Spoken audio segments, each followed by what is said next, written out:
Alright guys, Genova 68 here.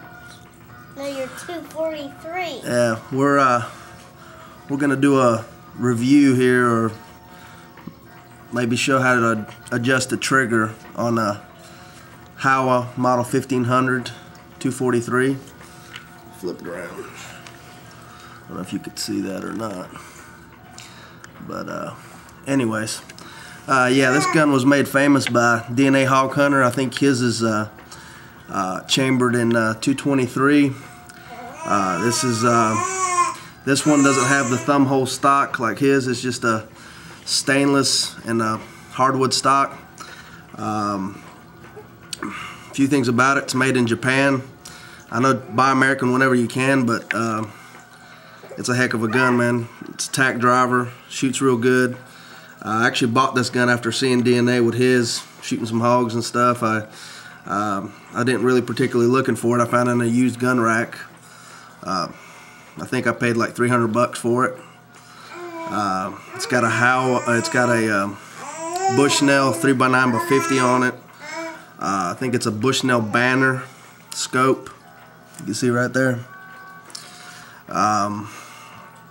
Anyways, let me see if I could show you a little bit right here. Take this camera. Alright. Anyways, make sure it ain't loaded or nothing. You take it apart. It's got two screws right here at the bottom. Let's see, right here and back there. Take those out.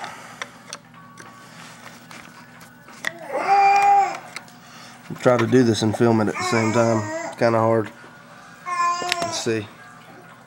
Hold that camera on there. Right. Where I can see it. Back it up. It's all messed up here.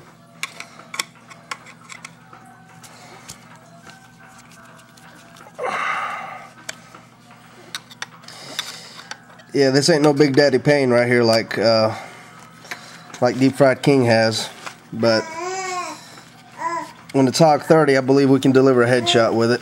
We'll see. I'm gonna probably take it deer hunting with me this year, and see if I can get a deer with it. Might take it if I ever go hog hunting again. Might take it back with me. Record down here, kids. My little girl's helping me record here, so. You can see the. Because you can do it by yourself.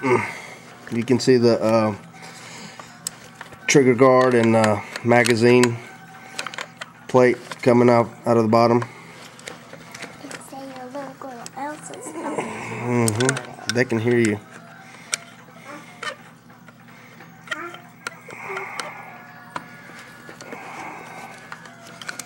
Anyways. I believe somebody's done a review on this, how to adjust the trigger on this, but I've done it. I adjusted my own trigger. It's not that hard. I figured I'd share with everybody. DNA, if you ain't done yours, you can probably do it. But should have pulled the bolt out. But anyways, let me see the camera. All right, it's quite simple. There's a screw back here, back there. I believe that's the one because it's been a while since I've done it. Right there, I'm showing you with the wrench. Right there. There's another screw right here in the front. Get the screwdriver. I don't know if you can see it. It's right. Let's see. Right there. Two nuts right here. You adjust them. One of them's your weight on it. I think the other one adjusts creep down. If you adjust your trigger too much, it's got a kind of like a safety mechanism. You won't have a safety at all. So kind of lets you know that your trigger's too light, I guess. But pretty simple. Two screws, this one and that one. Mess around with them. You can actually buy snap caps, put in there, so if you're worried about your firing pin smacking every time you're testing your trigger, or you can actually make a dummy round. If you reload, you can take here's a 243 shell right here. After you have a spent case that you shot in your gun, pop the primer out, and actually you can take an eraser off the back of a pencil cut it down, stick it in there, and it's kind of like a homemade snap cap. It'll every time the firing pin smacks right there, it'll keep it from, like, you know, going forward too much or whatever if you're worried about damaging your gun. But you could pull it a few times and it probably wouldn't hurt it. Anyways, that's kind of concludes this. I know there's probably quite a bit of these guns floating around here. They're well made, and I just picked one up. I mean, I've got a TC Encore, I got a couple Mausers, I've got a muzzleloader, got quite a few guns, handguns. Got a lot of stuff I can hunt with, but I'm gonna probably take this little baby out and see what we can do with it. You know. Anyways, like I said, no Big Daddy pain, no 300 grain bullet or nothing. Pretty much right now this is a 95 grain or 100 grain.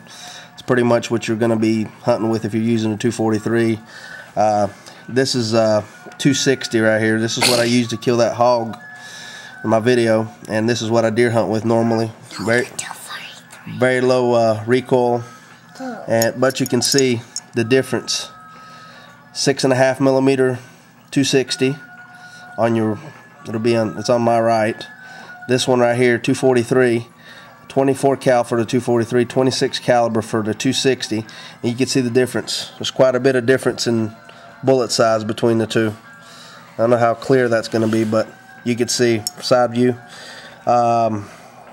If a lot of people don't know about stuff, and a lot, you know, as far as pretty much both rounds are based on a 308 case, just different bullets, different bullet diameters, and the 7mm odd 8 that Deep Fried uses all the time, it's pretty much the same case, just 7mm bullet. So you'd have a 6mm 243, 26 caliber 6.5mm 260, and a 7mm would be what Deep Fried uses, and the 308 what I guess Hog Dude 1234 uses all the time. Same case, guys. Same case, just different bullets. You know, and it's a pretty efficient case. Get a lot of different things out of it. But anyways, I guess this would conclude my review on the Howa Model 1500. Good gun if you find them. Actually, I heard that a lot of gunsmiths like using them. They can get the actions fairly good price, and they use them. They make custom guns out of them. And some prefer them to Model 700. That's what I've heard. I don't know how true it is. It's actually pretty similar to a 700. Some people told me. I'm not sure. I've owned 700s before. I got rid of them. I don't know. I just like hunting with an Encore, single shot guy. But I like this little 243. So pretty easy to put back together. You know, put your stock back in here. Be careful whenever you're putting it in, or how you're tightening your screws down. You actually get it kind of, I don't know, kind of screwed up to where this magazine plate and everything won't work together. If you got one that doesn't have, I don't know if they make them with detachable, but this is just a, you know, pretty much hinged floor plate magazine. So if it ain't fitting good, then you need to take your screws back out and kind of readjust everything. Alrighty, hope you enjoy the vid, and try to get some more coming. I want to get some hunting footage. You know, I might not get as much as all the guys down in Texas, but I'm gonna try to get some. I don't have that many places to hunt right now, and I work all the time. So enjoy it, guys. Bye.